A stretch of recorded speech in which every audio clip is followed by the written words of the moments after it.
green light. Can you hear me okay, Shelley? Oh, perfect. Just want to make sure that everybody heard that. Perfect. So, thank you all for getting here. I'm surprised James and Mark aren't here, but I feel like they'll be walking in the door in a minute. You know, what almost came out of my mouth was speak of the, and I said, no, I don't want to start off with the lawyer jokes. So, we've had many comments. Some have come from lenders, some have come from developers, some have come from builders, some have come from about type of zoning we have called T&D. We're not going to solve that right now, but we're going to start the discussion tonight of should we stay the course with our current zoning requirements of what defines a T&D zone, or should we modify it, or should we kind of change it whole hog? It's not an easy decision, because I understand everybody in the room doesn't have a solid grasp, working knowledge of it, as Mr. Dodd does and Mr. Baker. But we need to talk about it, because it does seem to be a perpetual source of concern for some people that are, you know, wishing to build in Brandon and just shy away from T&D zoning. I can't say 100% that I disagree or agree. I can say I do my best to listen to intelligent people who say we have some areas of the city that are too large of area zone T&D, and that's kind of a somewhat of a sign to say I don't want you to build here. I don't know if I agree with that or not, but it is something that we should have a better working knowledge of as board members, and if necessary we should take whatever action we deem is appropriate to modify or improve that, because we certainly want more rooftops in Brandon, but we want quality rooftops in Brandon. So without any further ado, I'm going to turn it over to you, Mr. Dodd. You good to go? I believe he left you a handout laying there. I'm assuming you want to get it out and have it in hand. Anybody that does not have one? That's right. You got to give Mr. Baker one there, okay? So again, thank you for getting here at 5:30. Now again, I'm saying I don't see an answer to this tonight. I do see a beginning of something, and it may take 2, 3, 4, 5, I don't know, work sessions to figure out exactly what we want to do with that zoning. Okay? So Matt and I have talked about that extensively, and I'll turn it over to him. Good evening. Well, since this is the first discussion, I figured we would go back in time, not that far, 2014, 2015. So what I've given you for your handout is 3 pages that came out of the 2015 comprehensive plan. These were the 3 pages that really dealt with residential and what the city was looking for from its residential developments moving forward. You can see some pictures of the first sheet is some pictures of some houses in Brandon, more or less in the historic district. You know, they've got good curb appeal. There aren't garages facing the street, and there's connectivity to sidewalks. Just a downtown environment. If you turn to the second page, those are examples of homes built in recent times, continuing that same theme. We're talking about traditional neighborhood development, so they are built more like traditional homes were back in the days. If you go to the third page, you'll see the top image is an aerial photograph of what we call typical suburban neighborhoods. These are typically anywhere from the lot sizes are pretty much the same. Could be 8,000, could be 12,000 square foot lots, could be 16,000 square foot lots. All typically the same size lot, all typically the same size home within 300 or 400 square feet. The example below that is what the title says it all: better neighborhood planning. It's a better version of a neighborhood. I know that sometimes there's some misconceptions that a T&D has to contain commercial. It has to contain all this stuff. Well, it doesn't. It's just a better way to plan, a better way to design neighborhoods. These were just 3 sheets I pulled out of the comp plan, and this was the direction that the firm we hired, or the firms we hired to develop the plan, along with Brandon's staff, and then at the end of the day, you all approved the comp plan, and this was one of the recommendations that came out from that plan in 2015, to plan our neighborhoods better. Moving forward in 2016, when we developed the new zoning ordinance, that's why the T&D district was created in there. It was created from these goals that came out of the comprehensive plan to require better neighborhood planning, better connectivity, a better streetscape environment in those neighborhoods. And then a lot of the districts that were previously zoned residential, whether it be R12 or whatever the old zoning designations were, a lot of those large acreages of land was converted into T&D to require better planning. So I guess my question to you is, do we want to continue with the goals and objectives that came out of the plan, which then transcended into the new map, new zoning ordinance, or do we want to kind of back up and look at that a little more closely?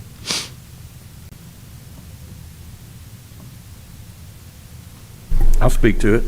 Okay. I believe, and I can't speak for the board, but just from speaking with a few of the board members, I don't think we want to go back to that. Okay.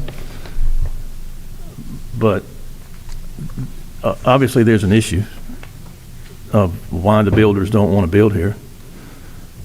Why couldn't we change that name, get away from T&D, or either say T&D, or you come to us with something that you think you can live with and let us all look at it and then get it closer to this. But the builders I've talked to said it's just a headache. And I don't know what that means. I don't know if it means that they have to, every time they're wanting to do something, they need to come here, and it's creating, time away from what they should be doing to get the job done. I don't know. That's something that you may can address. My opinion, the headache is that it's harder for them.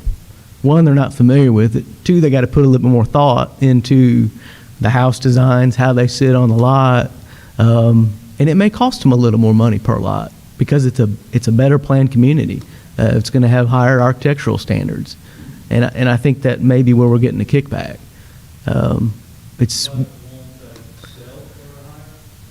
It could, absolutely. I mean, a lot of the subdivision builders and developers today, they may have done 4 or 5 developments. They know what works. They know they can just plan a road, divide it in the same size lots, and they've got a pattern of 5, 6 different cookie cutter homes that they just set on each lot. So they know what their profit margins are on all those, and it's easy for them. This is something a little bit more difficult, a little bit more out of their comfort zone, and I think they're just like, we don't want to do it. I mean, we drive for higher quality commercial products. We drive for better quality on our commercial properties, whether that be all brick buildings, things like that. I think sometimes we don't think things through on our residential, and I think that's what came out of this plan. We're going to drive for more quality on our residential as well. I had one builder tell me that this is something we tried to do over on Burnham Road in your ward. It's on. Wow. And see, I'm doing it too. Board, I just got to tell you, you really need to remember that we're not only talking to the people in the room, but we're talking to Shelley in the back. So, and when we turn our I do it heads, like this on here. I can't listen. There you go. Where I go. that's a lot better. If you're socially distanced, you're on, right? Yeah. Anyway, we tried to do that place over on Burnham Road. And one of the builders said that one of the things he doesn't like is the fact that some of this requires alleyways, which means the parking's got to be behind the house, which does cost more money. It's a misconception that it requires alleyways. Well, no, he was told that's what he's got to do. That's what he told me. Now, if that's true or not, I'm not arguing. He said he was told you gotta put your alleyways behind it. It depends on the condition as to whether or not it has alleys, but it's all based on the architecture and the streetscape. I mean, you can do, if you look in Longleaf, that is pretty close to a T&D.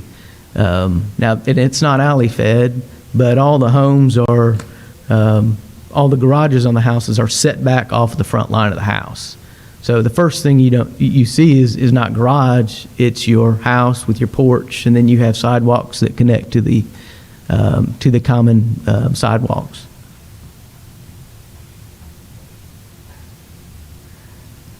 Yeah, there are certain situations where you probably would want an alley for a rear load lot, but you don't have to.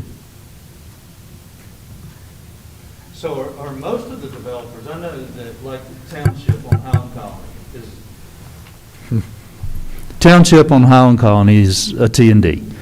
Do most of the developers assume that that's what you have to do? Is something like that? That is what I have been hearing, like, we're not going to build a township out here. Well, you don't have to build a township. It does not have to be township. And township is, it's probably 70% commercial. Small portion of it is residential. Well, you can do an entire residential T&D if you wanted to. But yeah, they're looking on Highland Colony and using that as the example, but that's not necessarily that's not the product that has to come from T&D.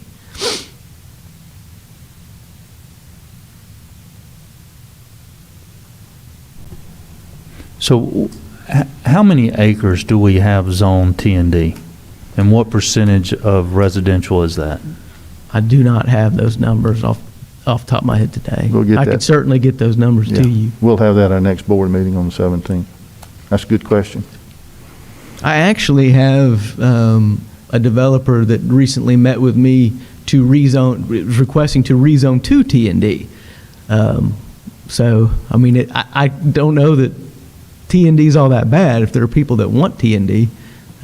So, I know the area that we're pretty much primarily focused on now is off of Grants Ferry Parkway. In my opinion, I think we're having the discussion a little early on it. The Grants Ferry Parkway has not connected into Highway 471, so I don't know that it's really ready to be developed right now. I know that there's been some interest out there, but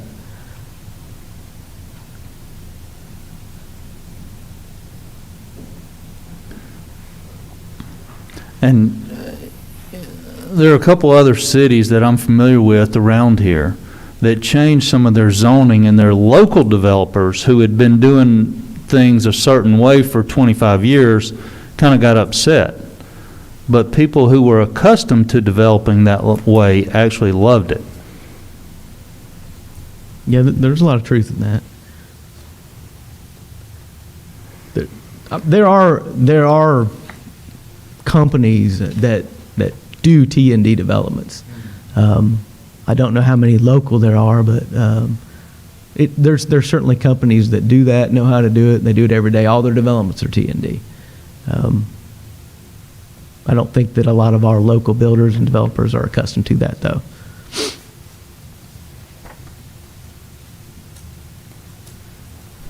Do you think there's a happy medium? I mean, there could be. No, I'm saying could, is there a happy medium? I don't know what the happy median is, but we can certainly explore it. I think as long as we could cater an ordinance, if we were to make a change, that the options are to create some sort of new district or work within T&D or another zoning to, I guess, to somewhat come up with a hybrid, which would allow kind of your typical development, but require those things that we want to see out of the neighborhoods. Green space requirements, sidewalk connectivity, maybe requiring a little bit more architectural consideration. Maybe we have more control over the style and type of home. Because right now, R12, I mean, we control lot size, home square footage, and setbacks. That's pretty much it.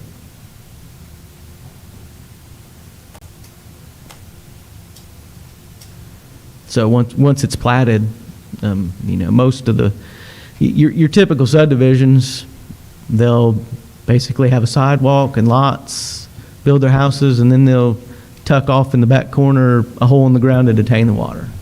And that's what you get. Matt, why couldn't we bring in developers around here that traditionally do work around here and explain to them what you can and cannot do, rather than them just hearing it on the street? It's something we could consider. We could, have a little roundtable discussion and invite them here and just start talking through the ordinance. That would, I guess, give us a better understanding of what they're looking for, and maybe there's something that we could come up with that would meet, the city's goals and help meet their goals as well.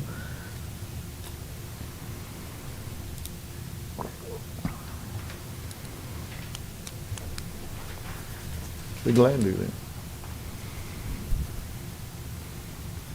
I just think there's a lot of misinformation out there about what you can and cannot do with that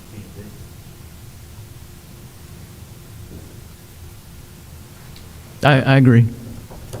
Have you sat I think they down- look through the ordinance and they see like 10 pages of a T&D and they're like, oh, goodness, I don't want to even fool with that. And then you go to the R12 and it's one page and all it says is, lot size and square footage and setbacks. So it's a lot more work. I'm not going to lie. It's a lot more work, but it's typically a lot more work to get a better product. Have you sat down with some of the builders to try to go through it and explain all these things? I haven't sat down with the builders per se, but I've sat down with some of the developers. Developers. Yeah. I think what Chris is saying is what we should at least try to do, get several developers in and the builders here, and let's figure something out. Yeah. We certainly don't need however many acres it is when you tell us, sitting there idle for the next, forever, because doing nothing is not solving a problem. That's right. Are there some examples around here of a T&D that is more residential than something like Township?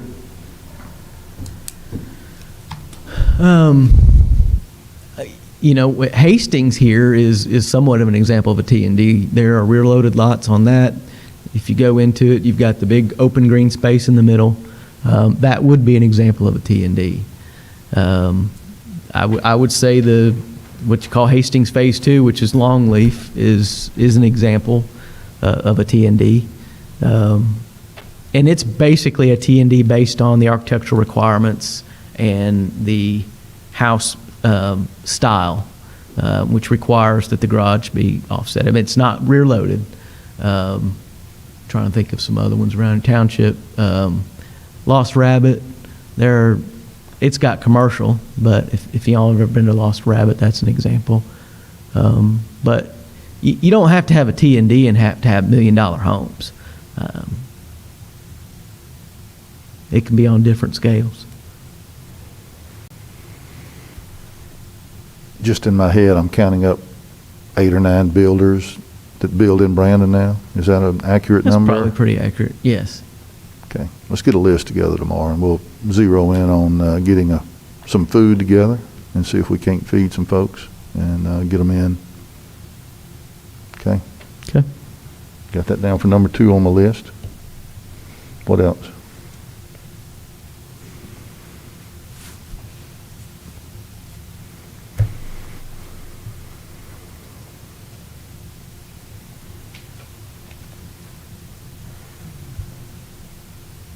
Thoughts? Dwight, Talia?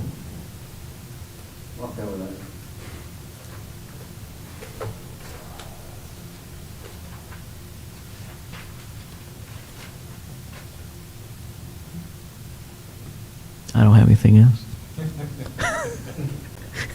Intentional silence. Okay, great. All right, well, that'll get us a start. We got kind of 2 action items, and we'll bring back, tell you what, Matt, on the first one there, when we talk about how many acres of T&D zone property we have now, let's add up how many parcels that is too, who has ownership. Okay. Come back with some of that. So we'll get a number on that as well, Chris. and we'll have that for you next time. And if we can, we will pull off some kind of gathering between now and the 17th. If not, between the 17th and our first meeting in September. It's a 3-week period in there, so we should be able to get something going on. Okay? Have some kind of educational setting that you're welcome to attend. We'll let you know well in advance. All right? So much for that work session. We will begin our board meeting promptly in 9 minutes. So if you get up and stretch, please feel